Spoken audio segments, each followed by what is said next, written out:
administration of bank fraud for paperwork she signed while buying her niece a home in Norfolk, Virginia, which is also in the Eastern District of Virginia. She has denied that anything involved with the paperwork for that home purchase was mortgage fraud.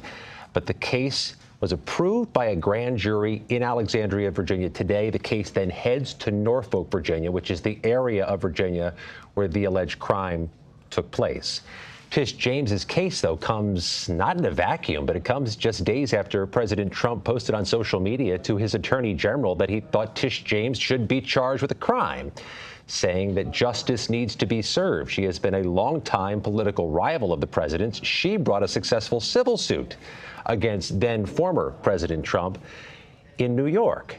Tish James has, again, denied any wrongdoing in relation to this matter, but the prosecution was handled by Lindsay Halligan. Who is Lindsay Halligan? She is the recently appointed U.S. Attorney for the Eastern District of Virginia. She was a former White House aide for President Trump. She succeeded a different Trump appointee who did not bring forward a case against Letitia James. This is all very similar, Maurice, to what we saw with former FBI Director James Comey. The same grand jury in the same courthouse in Alexandria, Virginia, indicted James Comey on 2 federal charges, to which he pleaded not guilty yesterday. And now it appears they brought forward at least a charge unknown, against Tish James. Okay, Scott, so now Tish James has to answer the charges at some point. What happens next? Again, the case is going to shift from Alexandria, Virginia to Norfolk, Virginia. There's different courthouses in Virginia that the Department of Justice operates in. The grand jury was in Alexandria, but the case goes to Norfolk. At some point after this charge surfaces in the court docket, after the indictment is publicly available, there will be some form of an initial or preliminary hearing, potentially an arraignment. That's something that likely happens in a matter of days.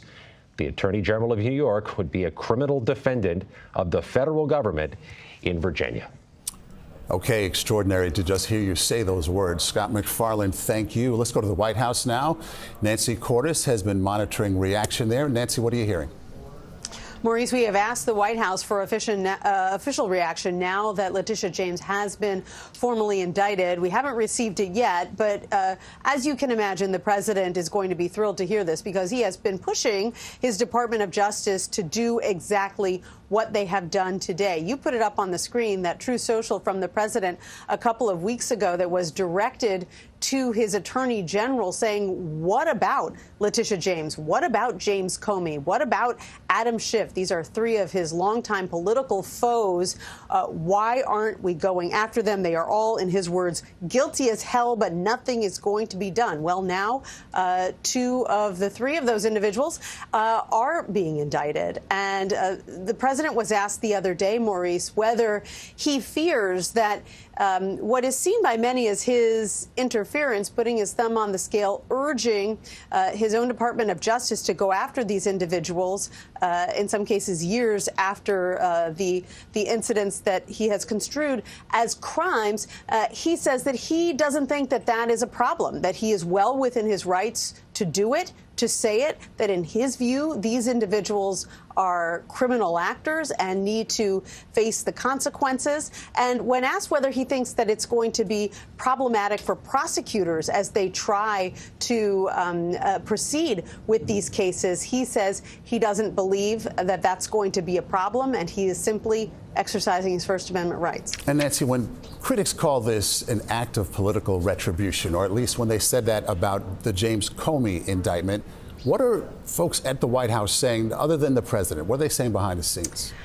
They typically point to people who were allies, are allies of President Trump, even President Trump himself, who were prosecuted, who were taken to court for various things over the past 10 years. And they would argue that that this is simply turnabout being fair play. They say that the president and people around him have been targeted for years, and now this is simply the other side facing the music.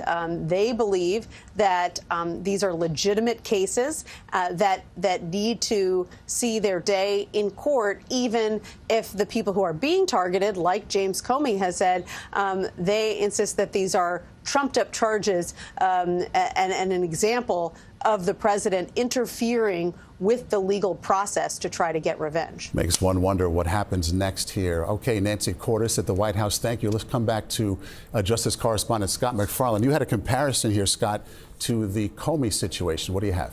Yeah, when you ask what's going to happen next, Maurice, you can take a look at the very symmetrical case against James Comey, who was mentioned in that same Truth Social post as Letitia James. James Comey yesterday, when he was arraigned in the federal court, not only pleaded not guilty, but his defense attorney said they are going to file a motion to get the case dismissed, arguing vindictive, selective prosecution. You can go to any federal courthouse in America and you'll find defendants each day saying they're being selectively or vindictively prosecuted. But this one, they argue, is different. The president name-checked these individuals to his attorney general, and in a matter of days, a hand-selected federal prosecutor with a close allegiance to the president herself went into the grand jury and secured an indictment.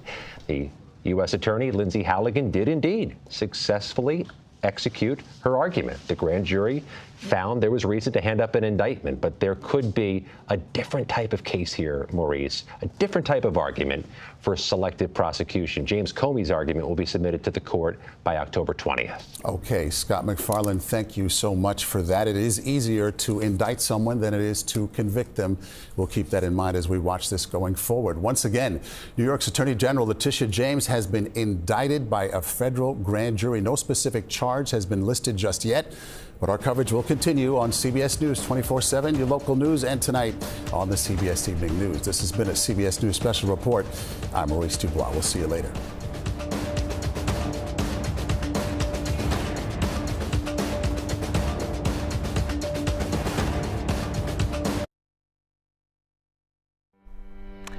And we are continuing to follow that breaking news. The clerk of the Court of Eastern Virginia says a grand jury has officially indicted New York Attorney General Letitia James. Now, we're going to continue to follow this breaking news, but as we mentioned earlier, this is coming as one of Donald Trump is putting pressure on his Attorney General to prosecute his quote, enemies. We're going to stay on top of this breaking news story and bring you the very latest right here on CBS News 24/7.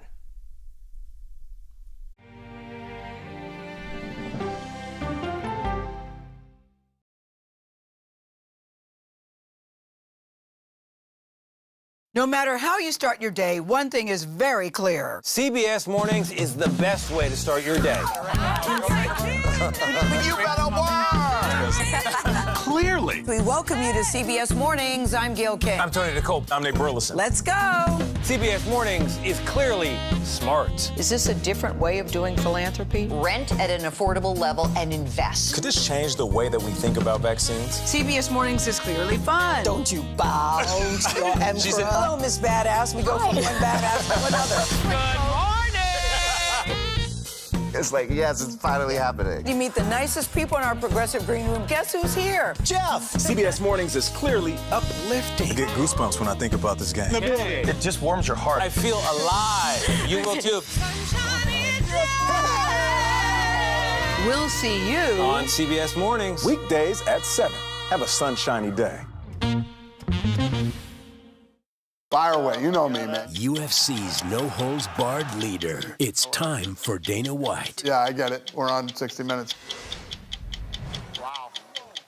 When you need your sports in us now, we're bringing you that breaking news right here on HQ. Find it on CBS Sports HQ, streaming free anywhere you are. This is CBS.